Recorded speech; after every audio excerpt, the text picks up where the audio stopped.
The following is a presentation of Playfly Sports Properties and Michigan State Sports Properties.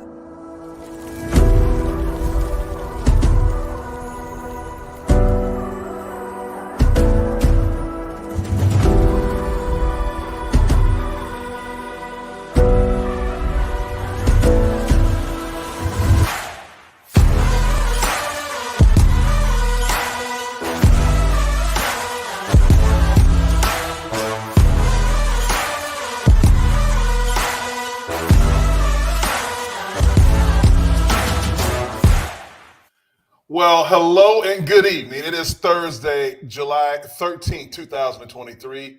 Welcome to the only show about Spartan Dawgs, hosted by Spartan Dawgs. This is Sparta MSU. I'm your host, Jason Strayhorn, played back in the Perlis and Saban era as a center and a team captain. Couldn't do this without my two dogs in the fight. The boss, Otis Wiley, the hard-hitting ball hawking safety, and Jehuu Choo Caulcrick. Just holds a single season touchdown record for Michigan State. A couple tutties, like 21 or so. But if this is your first time, we welcome you. And if this is not your first time, we want to thank you. Don't forget to go to the live chat because that's where the party's at. And follow us on all of our social media platforms at This is Sparta MSU. Fellas, what's happening, man? Look, I see Choo is in rare form. When he has a coat on like that, we are primed for a great show. You are. I mean, it's almost like, what was the precursor? Did you have some bevies before you got on? Because you're always in that little. Let's just say a little work of it. But this is my Stray coat. This is a Jason coat. When I got this coat and put it on, I was like, this is something Stray would wear. Yeah. You know? Yeah. That's yeah, buddy. And when we talk about it, like I said, I like North Carolina. I would have gone. I was about to say that Roy Williams. You got that Roy Williams swag. Because they got that blue that makes my skin pop. Yeah, I like the hue. You kind of glowing right there. Right? Yeah. Hey, what color pants you got on, bro? I got some Navy boys on. Ooh, blue. Okay. Yeah. Casket shot. The kids would call it in the fashion world. It's called color matching. Yeah. This guy. Color matching. We got a jam-packed show. We got a few guests on the show. Special guests. We've got a quarterback on the show right now, guys. But before we get into all of that, Big Ten Media Day is coming up down in Indianapolis, July 26th and 27th. We got Coach Tucker's going with J.D. DuPlain, Trey Mosley, and Cal Halliday. Yeah, buddy. Hey, you remember when you did this? Yeah. I did too. Great time in Chicago. That you felt like when you got invited to go to Big Ten Media, you felt like you made it. You are a guy on the team when you're there. And so now I'm just hoping the boss man Otis can get straight. You and I, we can, go and be in the press at Media Day. How deep those pockets you got? Oh, man. Hey, let me hold some. You want us there. I mean, we signed billions of dollars of media deals. We still can't. We don't have any money. I don't know. Broke five broke. Right? Broke five broke. Broke five broke. Yeah, hey, man. Media day is like, remember, I feel like the Big Ten, like the network had just, like when we were playing, it had just came out. Y'all were the first. I feel like y'all were the first group. And then me and Hoyer and Javon, I believe, went that 2008 year. But I do remember that commercial. I wish we pulled that up. We did that commercial. Where I was like, we gotta pull that up. We gotta find it somehow. I couldn't get right, man. I kept smiling and laughing because I couldn't get serious. I was like, is this real? They'll play it in the stadium on game day and everything like that. That was like one of the first times and everything. That was really cool. That's what so I you found guys out. When they started bringing three players, because in mine it was only like two, offense, defense. That was it. Yeah. And you had to be skilled player. No guys in the trenches, man. Man, that's why I was like, I discovered. I was like, oh, they do fake sweat. They spray you and like fake sweat. You thought they made you run? Yeah, I was like, man. Also, speaking of Trey Mosley was nominated for the AFCA Good Works team. Yeah, buddy. Look, this man, we already know Trey. Like Trey is that guy, man. He's one of those guys that I mean, we had Tyrell on. You know, he was saying, "Hey, I look up to Trey. He's a guy that's gonna I'll follow suit." And looks like we having some complications here. No, good. Oh, it was me then. It's my bad. Yeah, it's me. So you know, Trey's a guy that is a stand-up. He's a epitome of what a Spartan Dawg is, a current player. He's a well-rounded student athlete, and so they call him the OG. So it's good to see that he's representing us well, along with JD DePlane and our boy, the body man, Kyle Halliday. So it's going to be looking forward to. Hopefully, we are there. Hopefully we're there. But I went last year briefly. It's a different vibe at Lucas Oil in Indianapolis. Like it's on the field. Like it brings PTSD because the combine, like when you walk in there, it's kind of like wide open. But it's at the Indianapolis Lucas Oil Stadium, and it's very big, wide open. It's very not as intimate as it used to be, but it's still a good atmosphere where you got the guys going in and out. And it's crazy seeing all the different personalities of the coaches when they have their time to go to media, and you kind of see like who's the big dogs and who's kind of like the middle tier. But it's really an exciting thing. Hopefully we get to go down there. Am I lost, or is Otis still talking about media day and we're talking about? No, I was talking about Trey Mosley. I'm talking about Trey Mosley being a representation. Now I'm saying be able to be selected to go. I mean, still. I was like, I didn't know because you said your feed was. I was like, am I? No, man. No, you're right on time, Choo. Don't worry about it, man. We got you. Indianapolis. But the AFCA, that's the American Football Coaches Association. Yeah. For those who don't know, and that that's a big honor. Good for Trey, and you guys all know this. Last year, I was a Trey Mosley guy. I said he's that sneaky player, especially that receiver, especially when you get in the red zone. He's going to be that guy. You're saying you're not a Trey Mosley guy this year? I'm saying what I'm saying, as Ross Perot said in the 92 debate. Let me finish. Can I finish? Yes. But what I said, but he was going to be that guy in the red zone. So this year now he's going to have to put that cape on. He's going to have to be that guy, the every down guy. He's going to be that number one receiver, and someone else is going to have to pop up to be that 2 and 3. So I'm excited for that. I'm excited for what Trey brings to the table, and he's a hell of a representation for Spartan Nation. Great guy, great kid, all the way, great family, just all around, just a class act on and off the field. Trey Mosley, congratulations for that. May see him in Indianapolis. So keep working on that, Otis, right? But look, we got an all Big Ten coach at Michigan State on the football staff. 247 Sports rated the all Big Ten's preseason coaching staff honors, and it went to Coach Cap for the offensive line, fellas. Oh, look at him. Yeah, that's really big. That's really big. Coach Cap has been the mastermind behind a lot of like the success. Everyone gives K9 a lot of those accolades and everything, but I'm sure K9 will be the first one. And you talk to running backs. We had Lorenzo on the show, we had Javon on the show, and myself as a running back. It can't be done without the offensive line. And what he's doing, what he did last year, we had Corey from 247 Sports. He said last year's offensive line was better than when K9 was there. It's just that growth and the maturation process that this offensive line is having year in and year out. So it's going to be really exciting to see. And the big sombreros on the offensive line this year, Coach Cap, preseason, all Big Ten, the big sombreros on the offensive line this year. Now, can they produce? Stray, what do you feel when you see that being a lineman, former lineman, and then what our future as a offensive lineman and your 2 boys? I'm putting that in there too. Like, what do you see when you see this news?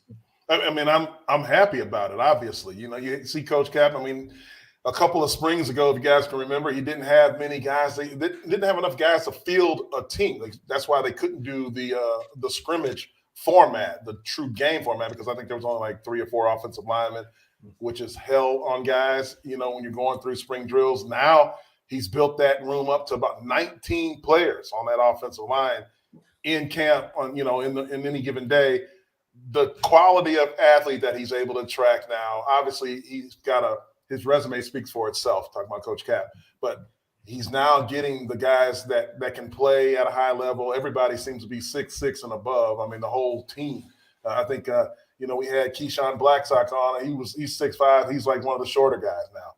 JD DePlane, Nick Samac, guys that are 6-year guys coming back. I think they've got a good, strong nucleus of guys. Plus running back. That running back room. Your boy Nate Carter, Choo, is going to be back there as a leader, along with Berger. It's to me, look, man, I mean, this is setting up to be they're a sneaky good team. And a year ago we talked to different players and they said we're going to go as far as the offensive line takes us. And that's true with just about any team on the planet. If the offensive line is good and they have that continuity, because that's what they have to work on in the offseason. You heard Tony Lippett a couple of days ago talking about how much they worked off the field without coaches. You have to have that kind of chemistry in order to be able to play the game at a high level very fast. The preseason isn't that long. Camp isn't that long. You don't have a lot of two-a-days, so you have to get it in now. So hopefully they're doing that, and I'm like looking forward to see what they produce this year on that offensive line, because as they go, you're going to see a lot of points being scored. If they're not going, it's going to be really bad in a long season. It's going to be a long season. That's right. Yeah, and our job too, long, boy. I tell you that. Choo, did you ever? I obviously being your teammate, did you ever buy gifts for the offensive line in college? In college. Yeah. I didn't buy gifts. What I did was after every win, I would have a handwritten thank you note to each offensive lineman and put it in their locker. So when on Sundays. Sundays when we go to meeting, I would go in early, I had a handwritten thank you note and put in each offensive lineman locker. I didn't have NIL money to be getting gifts. Man, how nice is that? That's thoughtful. Yeah, look, you I gotta call Cedric Irvin, man. He ain't putting no notes in my damn locker. Was it the same message, or was it catered to each player? It was catered to each player. And okay. The funny thing about our offensive line is you got guys like Jesse Miller, Roland Martin. I'm looking at my senior year when I had, the touchdown record, because we had the black side and the white side of the line. You had a racial line. It was a divide. That's how it was. It was a slang and proper English. It had and so we had Pete Clifford. On one, Pete Clifford was the left tackle, and then we had another white guy that's the guard, and then John Masters was the center, and then on the side we had Jesse Miller and Roland Martin. So and it was the other way around. Martin and Miller. Yeah. Yes. Good dudes. That's funny. The black side and the white side. I wish we could. Do we have a mixed guy in the middle? Yeah. You got to have a mixed kid in the middle, in the center. That would have been perfect. So back, yeah. No, but I did. I had handwritten thank you notes that I would put in their lockers after every win. Good for you, man. Good for you. You are a stand-up guy. Okay, I got you. You know what? I try to be. I know where my bread's buttered. Oh my goodness! Moving on, look, guys. Now it's time to bring on the president-elect of the oldest college association, coach association in the nation. This is the oldest one at Michigan State since 1946. The MSU Downtown Coaches Club that has Harriet Dean as the president. Welcome to This is Sparta MSU, Harriet. How you doing? Thank you. Welcome back, I should say. Thank you. Harriet, just because you're on here right now doesn't mean you don't give a like on the. I'll make sure as soon as I'm done, I'll go in and do a like. You gotta give us a like and subscribe. This is a great time for that. Thank you. Don't forget to like and subscribe on the show. So Harriet, you have a upcoming event for the Spartan Football Barbecue. We do. We have a barbecue coming up on Thursday, the 27th of July, and it's going to be at the Duffy Doherty Football Center inside at the practice field. And this is an extremely unique event because I don't know anywhere in the country where you can join the Booster Club, which is $36, and then you can pay $25 and have a barbecue with the entire coaching staff, with the entire football team, and the other club members. I mean, this is once in a lifetime activity. You know, it's going to be fantastic.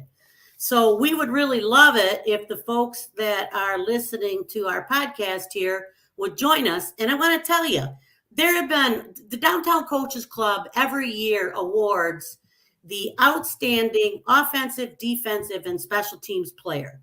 And that award has been in place since 1975. And like, for instance, on the special teams, guys like Kyler Ellsworth, like Keyshawn Martin, Matt Coughlin, Mike Sadler.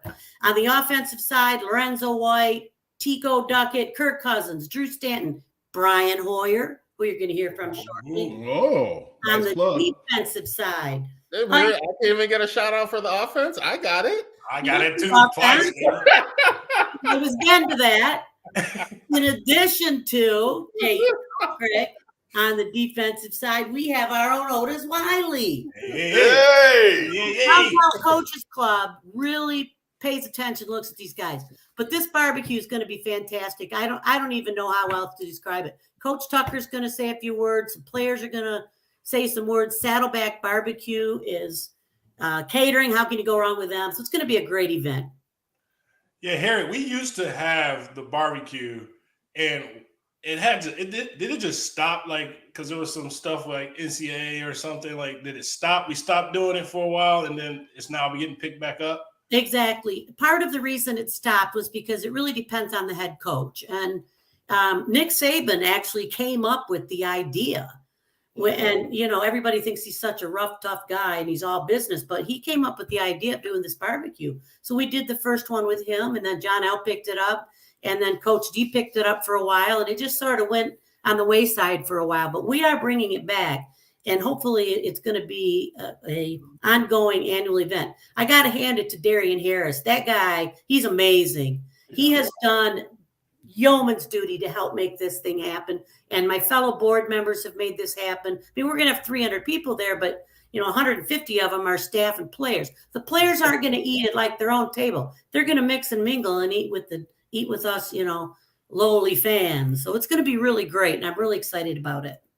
Yeah, that, you know, the Downtown Coaches Club, you know, it holds a special spot to me because, you know, there's that Downtown Coaches Club luncheon on a Friday or a Thursday if you're having a away game. And when you're selected to go to that Downtown Coaches Club luncheon, it's a special, you know, invite. It means a little something extra to you. One, you get a great lunch, you know, you know, back in college there. So, but you know, it's a really cool thing. It means you're really like a part of, you know, Spartan Nation. And, you know, like Jason stated and Harriet said, it is the oldest coaches association in the country. And it's something that's really special. And, so Harry, the question for you is, you know, people that are listening, if you're not a member of the Downtown Coaches Club, one, what do you have to do to be a member? And two, how do you be a member and sign up for this event? Great question. All you have to do is go into your favorite browser and put in Downtown Coaches Club, and it will take you directly to our homepage. And there's going to be a pop-up box right away that's going to talk about the barbecue. You click on that, you can do one transaction where you join the club either as an individual for $36 or as a family, and then you can choose to add the barbecue right on there. It'll total everything up. You pop your credit card in, and away we go. And you are a member. You can come not only to the barbecue, but you can come to our luncheons. This fall, we're also going to do some happy hours. We do most of ours at Reno's East, which is where the radio show is. The first happy hour is going to be before the radio show. So everybody can come, have a couple drinks, say hi to Coach Tucker, and then boom, we're going on in. Everybody going in the radio show. So it's really easy to join. It's easy to be a part of things, and we would love to have any Spartan. There is also a what we call a remote membership, which is $20, and that's for people who live out of state and can't come to things, but they still want to be a part of the club.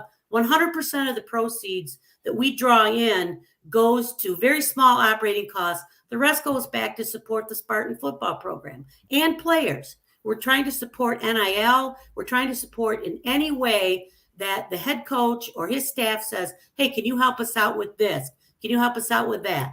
So we do everything we can, and we would love to have you join.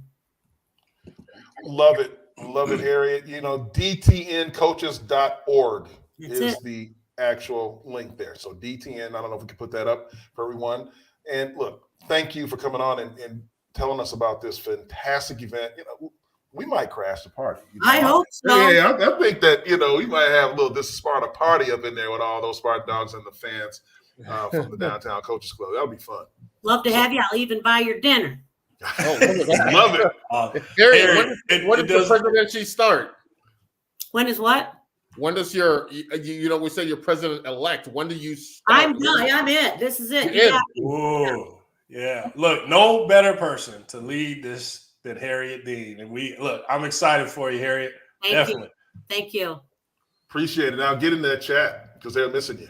All right, guys. Look, don't forget. And there she goes, just that fast. Don't forget to hit that like and subscribe button on the YouTube link. And don't forget to follow us on our social media platforms at This is Sparta MSU. We'll be back with our special guest. The quarterback comes up next after this message from our friends over at IHOP. Put a smile on your plate with new pancake tacos. Because when you fold a pancake in half, you get a taco. Or in this case, 3 for $6. Try all 4 flavors, here for a fun time, not a long time. Only from IHOP.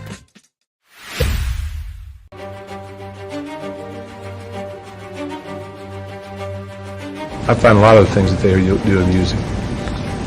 They need to check themselves sometimes. But just remember, pride comes before the fall. Pride comes before the fall.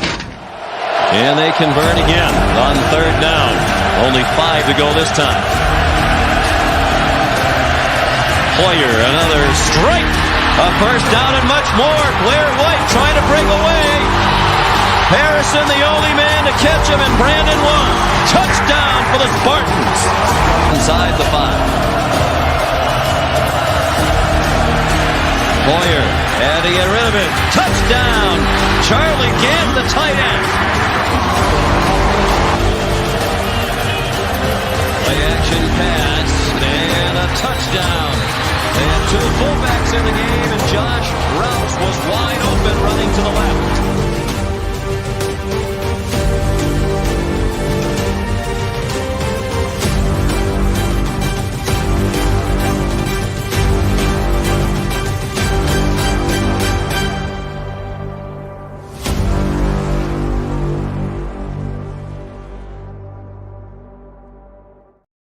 Oh my gosh. Goosebumps. You got the goosebumps? Right now. Yeah, Brian Hoyer joins This is Sparta. How you doing, Brian? I'm great, guys. Thanks for having me. Oh, man. Well, thank you. And I was waiting to go back to training camp next week, but I'm ready to go right now after that video. Play for another 15 years. Look, man, so that right there, that moment, you're coming off of that 2007 season after that comeback win for the school down the road. Yep. Coach D'Antonio makes that statement, pride comes before the fall. They better check themselves. And then you start this, we hadn't won the Paul Bunyan Trophy for about 7 years. I think it was a 7-year drought. You started a trend that, I think went on for about a decade. Mm-hmm. How did that feel? Talk about the moments leading up that year going into your last game against Michigan. Yeah, I mean, we all did it. We had an incredible game that game. I remember the year before how tough that one was, when Coach D'Antonio made those comments after that game my junior year. That was a heartbreaking loss. And I think it kind of set the tone, for the program going forward, because we played well after that game. And then next year we played well. And, for my senior year to go down to Ann Arbor and beat them in their place, that was huge. I mean, that, I wish I would have had some bigger games to say, those were the most important games to me, winning bowl games, but beating them my senior year with that group of guys that, we've been through a lot. Otis a year younger than me, Jehuu a year older than me, but, we went through some tough times, and to, start that on the right track and then to see what, years later, it became was something special. Yeah, man, it absolutely was something special. And, Jason stated, at that leading the, starting off with that, that trend for those wins for a decade. So you talked about, it's a heartbreaking loss. What was it like that week going into, you're going into their territory now after the comment was made of little brother and everything like that. What was that week leading to that Michigan game like? Well, I think, Otis, you were there. I mean, I think we were just super focused. I think it was, that was the year to get it done, and it was going to their place. And I think we felt like we owed them from the year before because we had them beat the year before. And, Coach D'Antonio saying that, I mean, obviously we don't like them. They don't like us. And they've always tried to treat us like the little brother. And, so it was good to go down there, beat them in their place. And like I said, start that trend. So now that I've been in the NFL, when I'm walking around guys from that school, I got some, lateral to talk and, trash to them. And one big bet with my buddy who played quarterback down there, years before, Tom Brady, had him wearing some Michigan State gear over the years. So it's all good. Yeah, Brian, you I remember, man, like I still get chills. I'm kind of like speechless because I remember that pregame and we were lined up on the end of the back end zone and they were on their sideline and it was like national anthem. And I just remember like, it was not like, everybody's like focused looking at the flag. Like we were looking straight at them. They was looking at us and it was like, it was about to be a brawl. Like it was that intense, man. And then just the swag and like the poise, I'm looking at the highlights and like your play action game was like smooth, bro. Like butter. Like we talk about just or you duck back there and you don't know if you handed it off or not. And then you get a little swag with it and that bullet pass too, man. And, that helps when you have a great running game like we did. Remember Javon's run, right before half. I mean, I remember, we were just kind of going to run the clock out and we hand like a power to the left and Javon breaks free. And then it was, he showed off his speed. They couldn't catch him. And I remember going in the locker room and like, this is, we needed that. And we took that momentum and never gave it back. Absolutely. Absolutely. Yeah. Brian, you are a testament, like, they talk about, your former teammate, Tom Brady, being a fountain of youth. You are a testament of the fountain of youth. You've been 15 years, bro, in the league, playing at a tough position as well. And you didn't always have it easy. You came you had to work for everything that you had. And if we have a picture of this, you came in to Michigan State. You were behind Drew Stanton. Yep. Drew was a guy. At Michigan State. And then you came in there. Look at this quarterback room here. Look at this this quarterback room right here. You have Nick Foles, you have Kirk Cousins, you have Connor Dixon, John Van Dam, Clay Charles, a.k.a. Spuds. A.k.a. the dentist. Like you had some dudes, in that quarterback room. What did Drew teach you, being his understudy? And, what did that perseverance teach you to compete every day? Because that quarterback's room, there's the guys that play in the league. Yeah. I mean, look, my experience at Michigan State taught me a lot about perseverance, handling tough times, learning from great people, great coaches, great players, not just in my quarterback room, but just in general. I mean, I was kind of getting prepared for this and looking back at the rosters of guys that we play. I mean, we sent a ton of guys to the NFL, got a ton of guys play, training camps, all those things. And, we couldn't always quite piece it together, but, it always taught me something about persevering and grinding through. Like I remember my first 3 years were rough.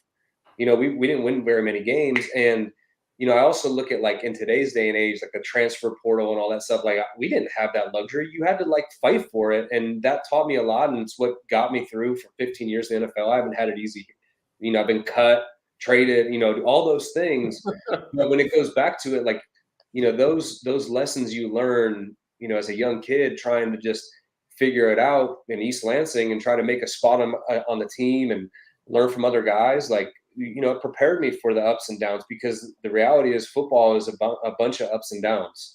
And, it's a very humbling game, and you could think you're on top, and then the next week it ain't going to be your day. And that's just the way it goes. And I think, I learned that, through some tough times at Michigan State, and, it's invaluable to me. I really believe I wouldn't, have had the career in the NFL that I've had if it wasn't for, learning how to deal with that adversity. Man, there's a lot of places you can go. You've had such a storied career. You're talking about 15 years in the NFL. But, take it back a little bit. You're from the Cleveland area, right? In Ohio. And you went to Ignatius. St. Ignatius. I mean, that's good. Everybody knows that name around the country. Lately, they haven't been on as big as they used to be. But talk about that experience. I know you probably, that's a bad word for you guys want to fight and get that program back to glory like it should be. But how did that program kind of prepare you, and what was it like there? Yeah, I mean, look, our coach, he's just retired last year, Coach Kyle. I think he won 12 state championships since 1988, and it was a big-time program, and it prepared me for, Big Ten football. And oddly enough, his relationship with John L. Smith, because he had sent a quarterback to Louisville by the name of Dave Ragone, which, side note, ended up being one of my quarterback coaches when I played for the Chicago Bears. But his relationship with John L., kept him coming back to Ignatius to recruit. And, a few years later, he went to Michigan State and I was there. And, I just felt like it was a great relationship between my head coach and him. And then I got to visit Michigan State and the campus and I loved it. And it just worked out. But I think his style of program, prepared me very well for the next level. And even more so, when Coach D'Antonio came around, it was a big change in culture from, the way things were with Coach Smith. And that aligned more with how my high school coach was. It was a great match. And, to be his first starting quarterback and kind of get the ball rolling with him was a great experience. Yeah, Brian. So take us back to, what other schools, because like Jason said, you played at a big time school in Ohio, and Ohio's known for their football, Ohio, Texas, California, all those schools are like football powerhouses. What other schools offered you, and what made you choose Michigan State? Oddly enough, my first recruitment letter came from Michigan State for baseball, not for football, after my sophomore season. And, so I was kind of already on my radar because I kind of had the intention of going to college to play both. And so Michigan State was already on my radar. And then I had a good junior year and a lot of teams started recruiting me, and you go and you do, especially a quarterback, they want you to go do these camps so they can see you throw in person. And, so I kind of went around and did camps, and I really liked, the facilities and the campus at Michigan State. Being from Ohio, obviously I went to the Ohio State camp, went to the Michigan camp, Penn State, all those Big Ten schools, a few other ones down the East Coast, like South Carolina, Maryland, North Carolina, Wake Forest. And then, the more you get to know the coaches and see the area, then I think you kind of narrow it down. And I wanted to have a commitment before my senior year so I could focus on my senior year. We were going to be nationally ranked. I didn't want that looming over my head. And, Ohio State and Michigan both said that I was their second choice. And I think Michigan wanted Chad Henne. He ended up going to Michigan. And Ohio State wanted a kid from Louisville named Brian Braum. And I didn't want to be someone's second choice. And so I said, you know what, I'm going to go with the school that I'm their first choice. And that was Michigan State. And, I never really looked back. And oddly enough, when Brian Braum went to Louisville, Ohio State, they called and said, hey, would Brian reconsider in decommitting? And I didn't grow up an Ohio State fan, even though I grew up in Ohio. So I wasn't like set on it. And I was like, look, they wanted me first, and I want to be someone's first choice. I don't want to be someone's second choice. Oh, man. So growing up in Ohio, you weren't a Buckeye fan. Who were you a fan of growing up? I was a Cleveland Brown fan. My dad's from Cleveland, so we didn't grow up watching college football. I mean, I used to think Notre Dame was in California. Yeah. And so I had no idea. I remember being like, we're going to play Notre Dame, and it's in Indiana. I had no idea. Well, wasn't that the year we drove like to South Bend, right? Like that. Yeah. Oh yeah. Brian, you mentioned about the John L. era and the Coach D, and people don't understand the stress we went under when we obviously under John L., but also like we're in lieu of who is coming to be our next head coach. But talk about, because you're now the starting quarterback in 07, but like talk about just the expectations, the stress, like just the unknown of what you had to go through, knowing that we all were going through it. Yeah, well, I mean, luckily for me, I didn't mention this when I was getting recruited, but I got really recruited and offered by the University of Cincinnati. where that's where Coach D'Antonio was. But Cincinnati wasn't what they are now. I think that was still, is it Conference USA or it wasn't primetime football like it is now. And so, although I liked him, I wanted to play in the Big Ten. And, so I had gotten to know him over the recruiting process there. And, I always really liked him. And so I'll never forget him walking in the Duffy Doherty building that first day and being like, hey, I mean, I guess it was meant to work out, it wasn't. That's such a Coach D thing too, remembering that and going back to it. Yeah. So, I was excited about it, but obviously, we all know, I'll never forget. Remember, we didn't have a conditioning test with John L. And then Coach D got there. I tell the story to guys to this day. And it was 20 half gassers, right? And I'll never forget the last day we were leaving for like summer break. Coach Manny was like, look, we're running them until everybody makes 20. And we're running and not everybody's making them. So we got to keep going. I think we did like 27. We're carrying, I think it was Charlie Gant. Like we were literally carrying and throwing them over the line. I thought you were going to say like Kenny Shane and everybody. Sir D. Yep. So, I mean, he brought a discipline to the program that was much needed. And I think, we responded. We have some bumps early on. And, I think what were we like 7-5 that year? But we had, towards the end of that year, we really started to put it together and, went to a bowl game. And it was what the program needed. Yeah, Brian. So going from a guy like Coach D and going from Michigan State, how did that prepare you for playing for a guy like Bill Belichick? It prepared you, but I don't know how much it can prepare you. Apples and oranges. I guess Nick Saban. You know what? I always look at Coach D, and through the recruiting process, I got to meet Jim Tressel a lot. He was at Ohio State. I thought he was a wonderful man, great leader, great, very like insightful, very like thoughtful. And I've never met Coach Saban, but I know those are kind of Coach D's two biggest influencers in his career. And after playing for him, knowing Coach Tressel, seeing Nick Saban, I think he was a perfect, meld of those two guys. His personality, his perseverance, the way he I felt like he genuinely cared about us players, right? I think you guys would all agree with that. Oh, for sure. And absolutely. His kind of down the middle of those two guys, it prepared me to play for Bill, but even Saban can't prepare you for playing for Bill. No, I can attest to that. Just I don't know Bill that well, but Saban, he's very meticulous. He's a tough guy, right? But he pretty much leaves the offense alone. You're right. Bill, from what I understand, he knows every position. Like that's one head coach that can coach every position, which is different. No, so I think the discipline that we play with, the accountability that Coach D'Antonio, kind of, those are the biggest pillars, for playing for Coach Belichick. And so, it was obviously different personalities, different motivation, all those things. But I think, playing in a quote unquote pro style offense, a pro style program at Michigan State really prepared me for, the hard work that it was going to take. Cause I think that was one thing. I think we always worked harder than everybody else, obviously having Coach D'Antonio, but Coach Manny, I think there was never a doubt in our mind. And I think that's always been something that I've taken with me too. You made it. I got a funny story, Brian.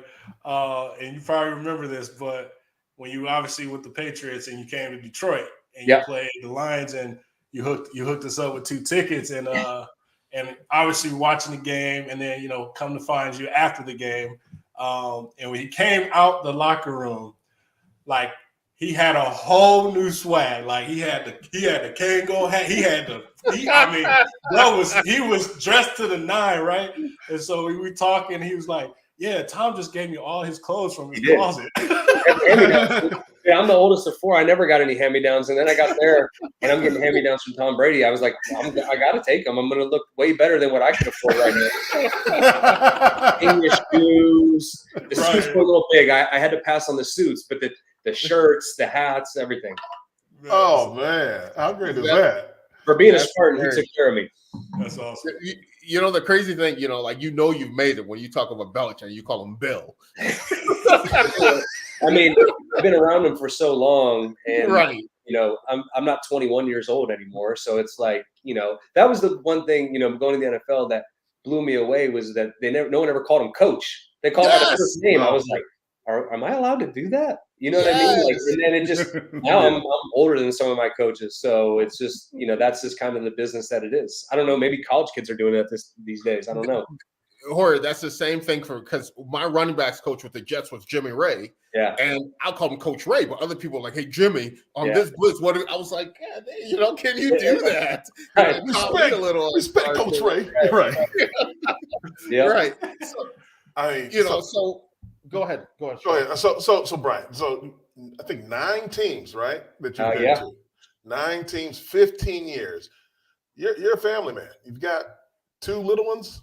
Right? They're not so little anymore. 11 and 9. So 11 and 9. So 15 years in the league. All they know is dad playing in the NFL and all the different cities that you've been to. Now, so talk about that. Like, because I know you're making a move to Las Vegas right now, and the family. I don't know how is that dynamic as a dad dealing with this, with a job like you have. Yeah, I mean, it's gotten harder as the years have gone on. The older they get, and this one will be probably the toughest. And I couldn't do it without my wife supporting me to do it. And I think we all realize there's a limited window, right? And I've been fortunate enough to extend that window and keep extending it.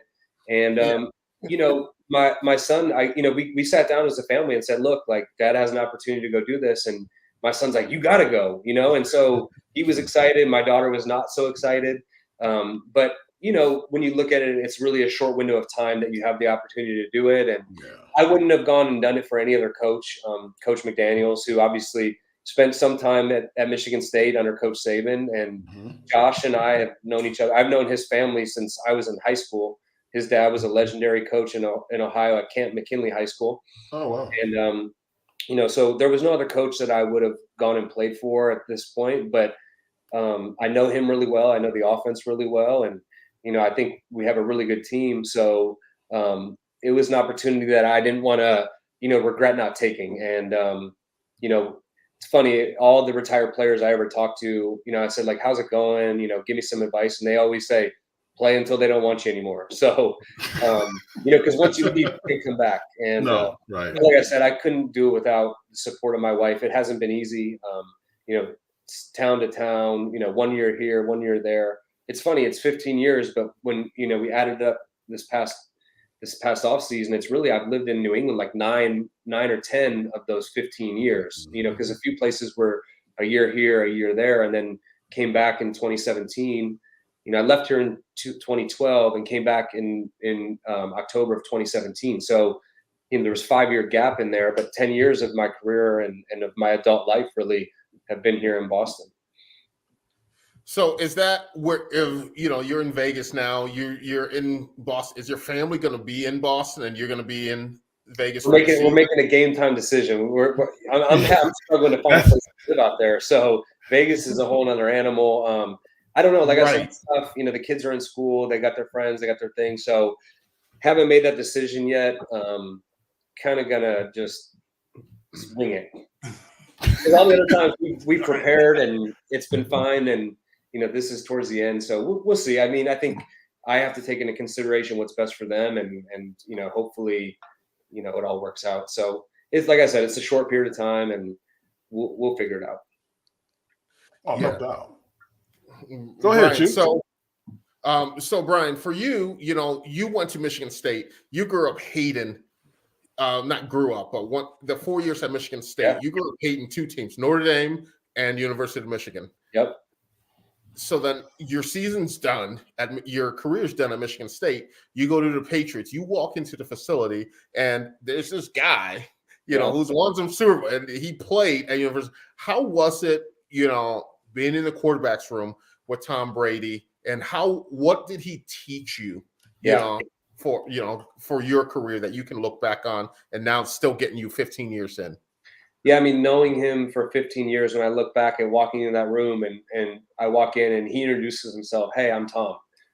Yeah, like no shit. But and that's just genuinely who he is. And, I talked about never really, using handling that adversity that I went through at Michigan State to, get to this point in my career. Had I not been around him, I wouldn't have gotten to this point in my career either, because he allowed me to, learn from him, ask him questions, and just to see his daily preparation. I mean, it was incredible. It was like, it'd be like being able to shadow Albert Einstein if you wanted to be into physics. I mean, the guy came in every day, a true professional, wanted to get better every single day. And it was a great eye-opening experience for me. And, we would make some subtle jabs about the Michigan State, Michigan thing, but, I couldn't have asked for a better mentor. And he took me under his wing. And I think the one thing that I did the best was just try to soak it up and watch and learn and not, pester him. When I had a question, I would ask, but if I didn't, I would just kind of watch him do things. And,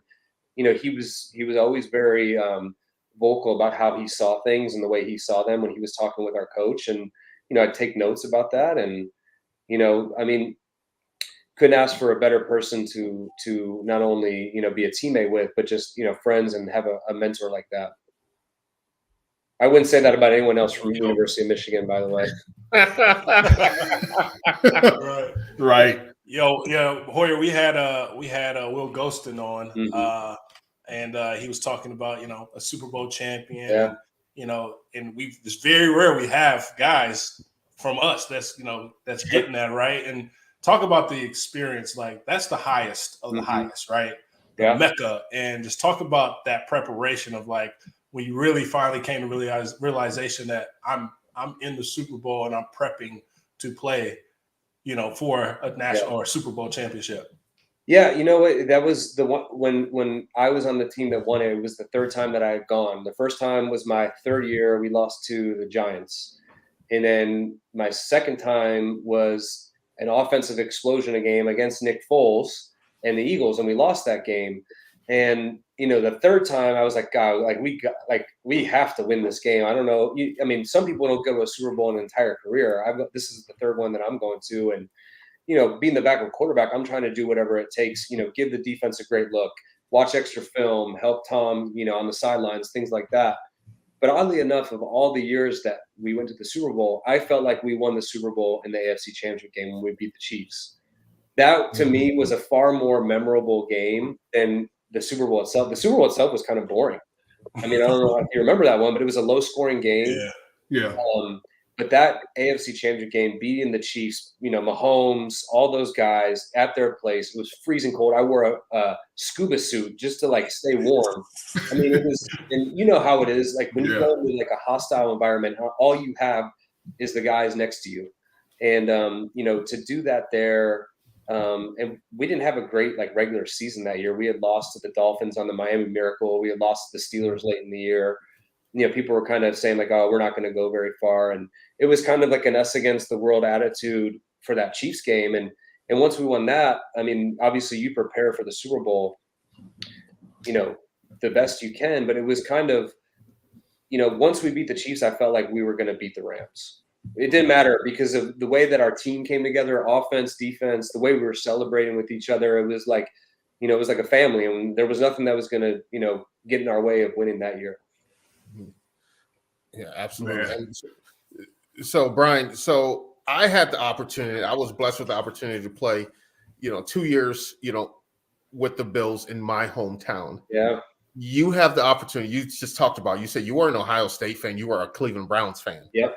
Now you get to go home. Yeah. Besides the ticket requests that you get. Right.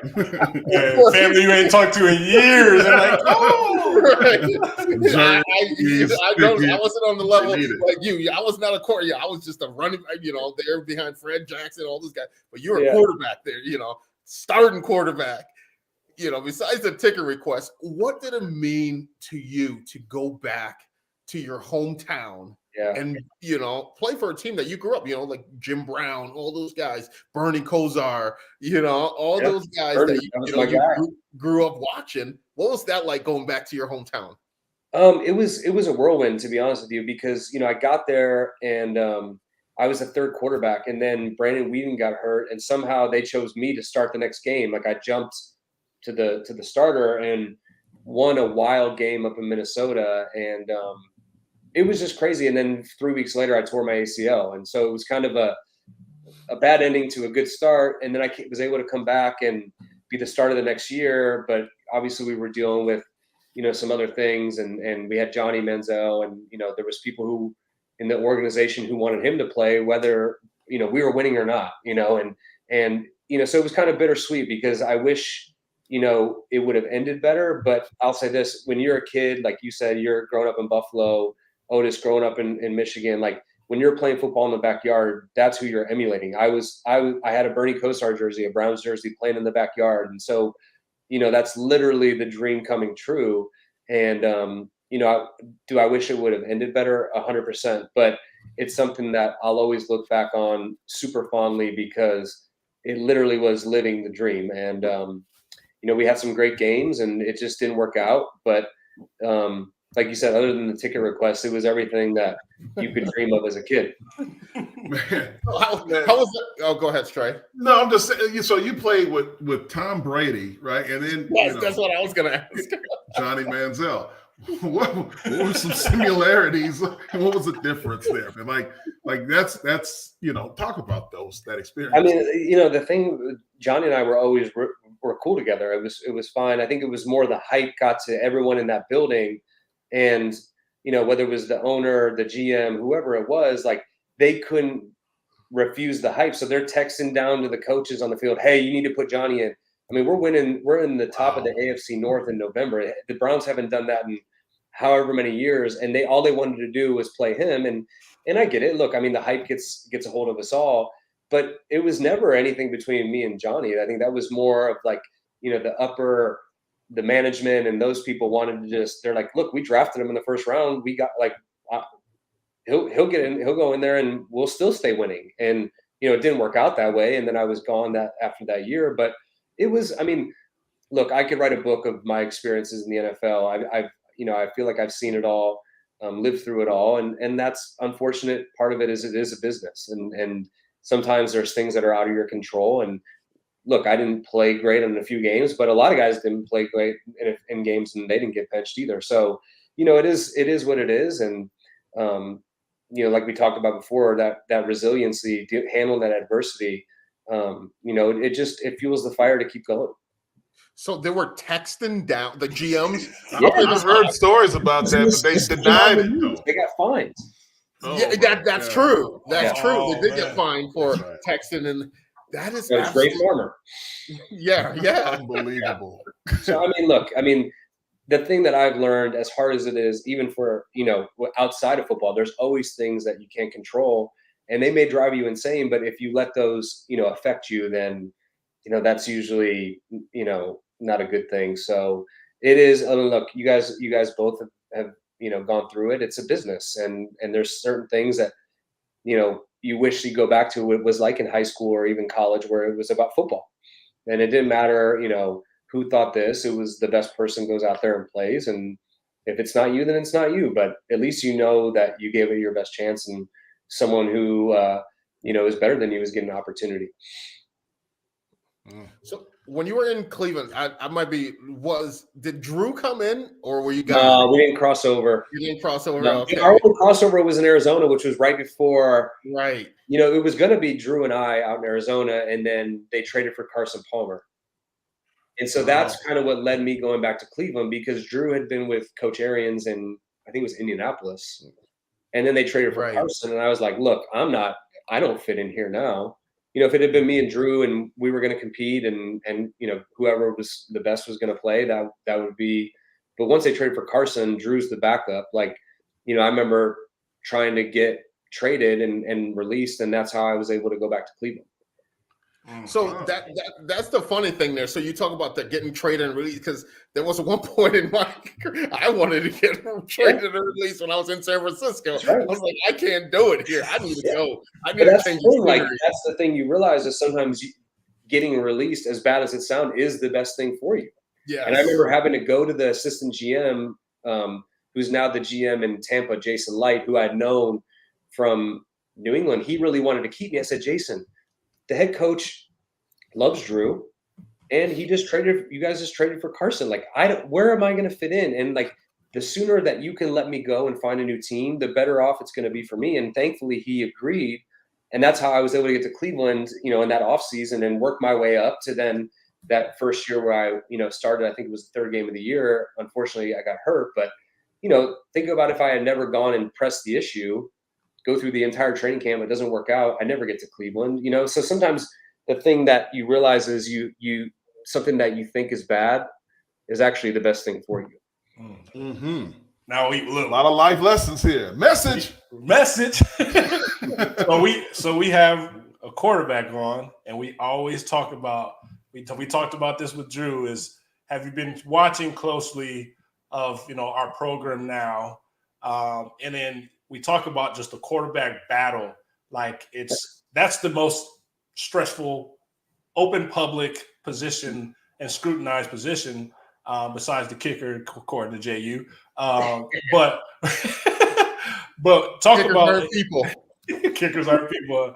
Talk about our quarterback play as you've watched us currently this past few years. Yeah. What's going on now when we have an open battle between two guys that haven't had that much game play time, but talk about what's going through those guys' heads, and then what would you like to see, in a quarterback as we kind of get this back on the right track? Yeah, I mean, I think, look, I can go back and go through the years. Obviously, Kirk followed me, did a tremendous job. After him, there was a kind of a lull, and then Connor Cook took over and did a tremendous job, and then kind of a lull, and then Lewerke did a great job. Lewerke was here with me in New England, and I always enjoyed watching him play and then getting to know him. He was a great guy, and then 2 years ago, I thought Peyton Thorne did a great job. Obviously, he had the benefit of having Kenneth Walker running all over the place. And last year, it was a dip. I think you got to look for consistency, right? That's the thing that I've learned at quarterback. You don't always have to be the elite guy. You have to be the most consistent guy. And especially if you have great playmakers around you and you can hand the ball off. I heard you guys talking about the offensive line is going to be great. You get a running back, hand the ball off. You don't have to do everything. You don't have to be Caleb Williams. You can go out and win a lot of games. And I think people get afraid of the game manager moniker, but game managers win Super Bowls, they win championships, especially if you have a great team around. So it'll be interesting to see. I think a quarterback competition, I've had to deal with it, whether it was at Michigan State, just to be the backup. My redshirt freshman year, I remember, Dominic Natali came in. He was a high. I forgot about Dominic. Yeah, that was my class. Yeah. And we had to, we battled it out. And, that's sometimes the competition. They always say, the cream rises to the top. Sometimes the competition, it rises everybody's level. And so hopefully, that pushes them, whoever ends up being the quarterback. And the one thing I'll say about quarterback competitions is once you pick the guy, like you have to support him. You have to say, this is our guy. We're going to get behind him and give him every opportunity to succeed. Because I think, in this day and age, everybody looks for that instant success. And sometimes it happens, but sometimes, you got to ride some bumps because, like you said, these guys don't have a lot of game experience, and there's nothing like game experience. There's you can't simulate it enough in practice. There's no preseason games in college. And so, it's not always going to look pretty. I mean, some guys are just, they go to a team and it's a stacked team and they do their job and they look amazing. But, sometimes it's not going to look great, and you just have to ride the wave and go with who you think is the best fit for the team. Man, look, Brian, this is great. I got a lot of feedback from parents that are watching the show. Players, parents are in the chat. They watch the show pretty religiously, which we're very grateful for. But any advice that you would give a current player on things that you did while in college that could prepare you for the league, and things that maybe you wish you had done that could help you more? Yeah, I think, the like I said, the work, I'll never forget those workouts with Coach Manny. And I mean, it's too bad that, those are illegal now, by the way, bro. I think that's the problem is all of this is, those workouts turned you into a man. I mean, I'll never forget we're getting done with some of those workouts and crawling back to your bed. I was telling someone the story the other day. One of the summer workouts, it was so hard that I went home, passed out. I woke up, the alarm clock said 6:30, and I thought, oh my God, I'm going to be late for the 7 a.m. workout. I got in my car. I'm driving down. I'm like, why are people getting lined up at Rick's right now? And I thought I had left. I was far in line. Yeah. I mean, that was something that real. That was real. And I think those tough moments, I think you have to fight through them. You have to work your way through them, because if you don't, when a real tough moment comes along, like you're gonna crumble. And that's why I look, like the transfer portal and all this stuff. Now they make it so easy for kids to just give up. Yeah. And look, I'm sure it's well intended. There's certain things, like I remember Tyrone McKenzie, because he had to go take care of his mom. That's what it's there for. To go in and be like, oh, I don't like the place. There's a guy ahead of me. How about beating him out? And I think, it's such like a lost idea of competition. Like everyone wants to shy away from it. Competition is great. It makes you better. And I know it made me better. I know every day that I went there, I was competing for my job because I had good guys behind me. And if I wasn't going to do my job well, and that's how it's been in my profession for the last 15 years. Football is a great meritocracy, because whoever's doing it the best, that's who's gonna be out there doing the job. And so I'd say that's the one thing that I would instill, not only to college athletes, high school athletes, but parents who are parenting their kids too. And actually, I meant to mention this. We were talking about quarterbacks. I happen to know the latest quarterback commitment to Michigan State, Henry Hasselbeck, and he goes to high school right up here by me. And actually, oddly enough, we were taking my son to tour the school, and he happened to be one of the kids who was given a tour. And I didn't know. Oh, that's crazy. I knew who he was because of his dad and his last name, but I didn't know if he played quarterback. I didn't know anything. And I remember texting his dad that night, and I said, look, if my son is as well-mannered and polite as your son is, I just met him today, I'll be happy as a father. I just wanted you to know that. And then sure enough, here it is like a year later, and he's committed to Michigan State. And I was texting him how pumped I was for him. And, so I got to see him play. We went and saw him play a few games last year. So I'm excited for him and his opportunity there. I would be remiss to mention that. But, you talk about parenting, like, there's Matt Hasselbeck coaching his son on the sideline. And Matt's been through it all, played in the Super Bowl, and he's over there and he's coaching them up. And I think that's the one thing, is be coachable. Go to a place that, you believe in the coaches and what they're coaching, and listen to them. Because if you, sign up to give 4 years, 5 years of your life to listen to these guys, and then, trust them. And I had great coaches. Obviously, we've talked about Coach D'Antonio, but Dave Warner was an incredible quarterback coach for me. And, we still talk to this day. And, those are relationships that you'll build for a lifetime. Yeah, absolutely. Brian, I know we got to get out of here, but 2 questions. I know we talked about, what I did for the O-line in college. You got that quarterback money now. So yeah. I remember just hoping that the Quiznos guy would give me a free sub.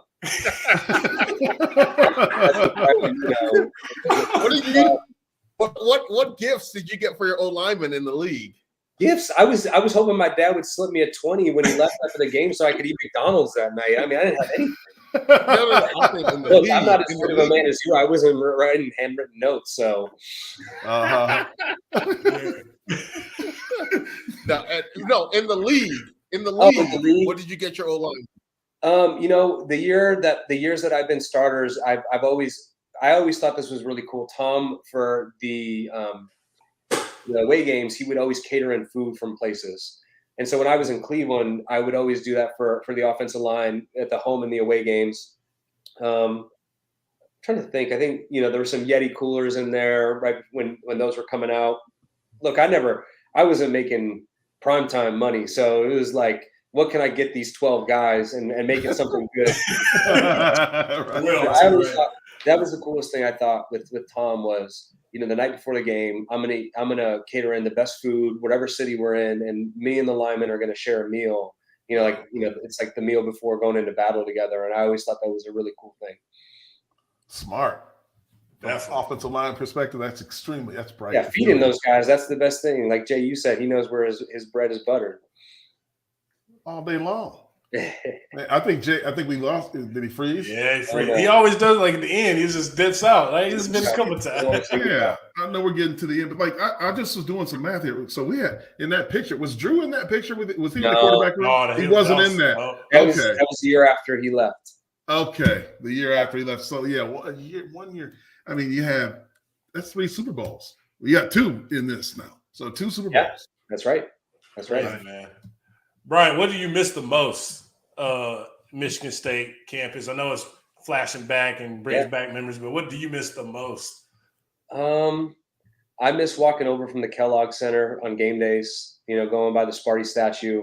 I miss the energy on Saturdays. I mean, obviously, we always played in front of great crowds at our games, and my senior year, your junior, we were rolling. So we had some big games, and those are the things I miss a lot. I think the most that I miss is the relationships that I made, and like we were saying before, I've been 9 teams in 15 years. It makes it hard to get back and visit.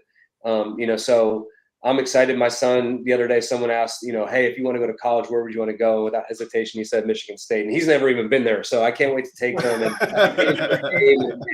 see everything. And he loves the Spartans, and so once I'm retired and have time, we'll be up there a bunch and visit and see some games, and more importantly, see the faces like you guys that I haven't seen in a long time. So yeah, so love to have you back, man.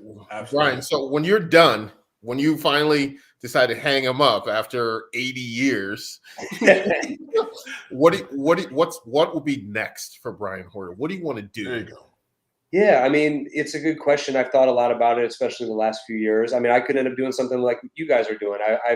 I've made a lot of connections with a lot of people over the years. Even me and my buddy Jacoby Brissett, who he's like my little brother. I was his backup in Indianapolis that year, but we had known each other, both being in New England. We've even played around with the idea of doing a podcast, and we've seen a lot in our careers. So, it could always go that route, the media route. The one thing I know I'm not going to do is coach. I see the hours those guys put in. And, like we said, I playing football for 15 years. The last thing I want to do is go coach. So I can tell you that that's probably not going to be on the list. But we'll see. I mean, that's the one thing, especially for me getting to the point where I'm at now, it's something that you got to think about. And I try to pick the brains of guys who are, I've played with that are retired, and, see what they're doing, what they did to keep themselves busy. And, I do plan on being able to come back and visit Michigan State and see a few games. So, we'll see. I think, after this year, really revisit that and think about, what that next step is. Absolutely. Man, we look forward to you having some time to come out and see us, man, in person. I mean, don't be going out taking my job, Hoyer. Hey, we might have an opening. I don't have the personality like you. I mean, come on. You and Jacoby, oh my goodness. That'd be a good one, man. No, thank you for coming on the show, man. Enjoy the time. I'd love to catch up with you in person.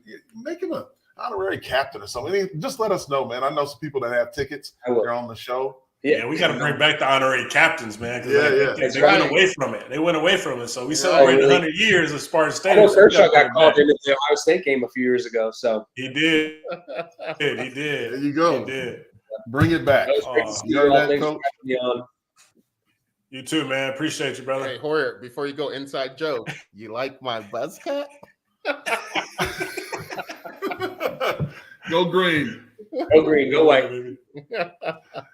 Brian Hoyer, everyone. Hey, what up? I mean, this guy's he could write a book.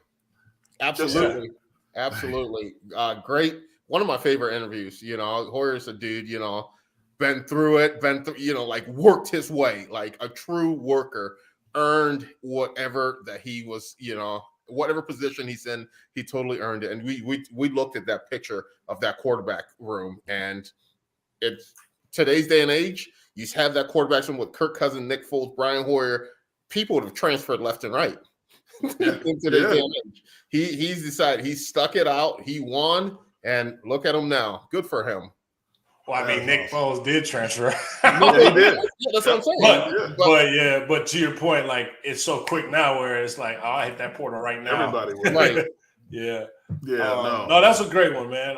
We've had a lot of war stories, man, collectively together. I think that's why this was the best interview, because in real time we flash back to those stories. Like right. I get PTSD like when you miss a workout, man, with Coach Manning, like pushing that sled was the absolute worst. And I don't know 5:30 in the morning. 5:30 in the morning, and you pushing that till he comes out his office. Like you see multiple groups working out, and you still pushing that sled. That's the worst thing when you see those groups working out, and you're the one out there, and they're all looking at you like, "Damn, what'd he do?" What'd he do? Just straight punishment. Everybody has PTSD from that. PTSD from that.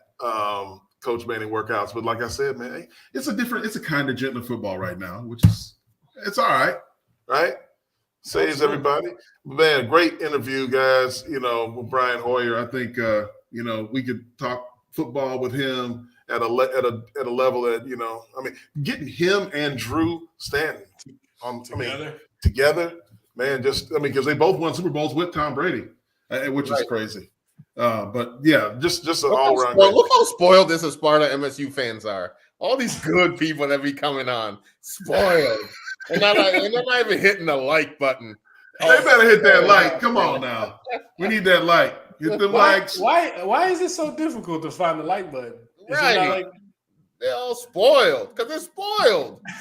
Oh man.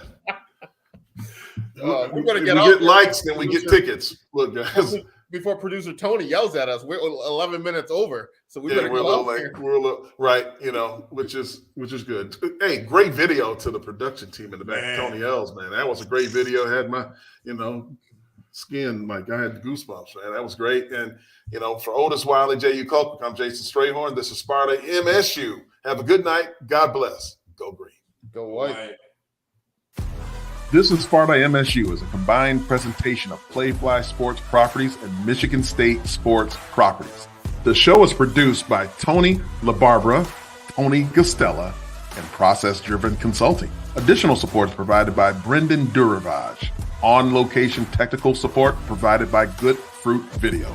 Be sure to follow our host Jason Strayhorn, Jehuu Caulcrick, and Otis Wiley on social media.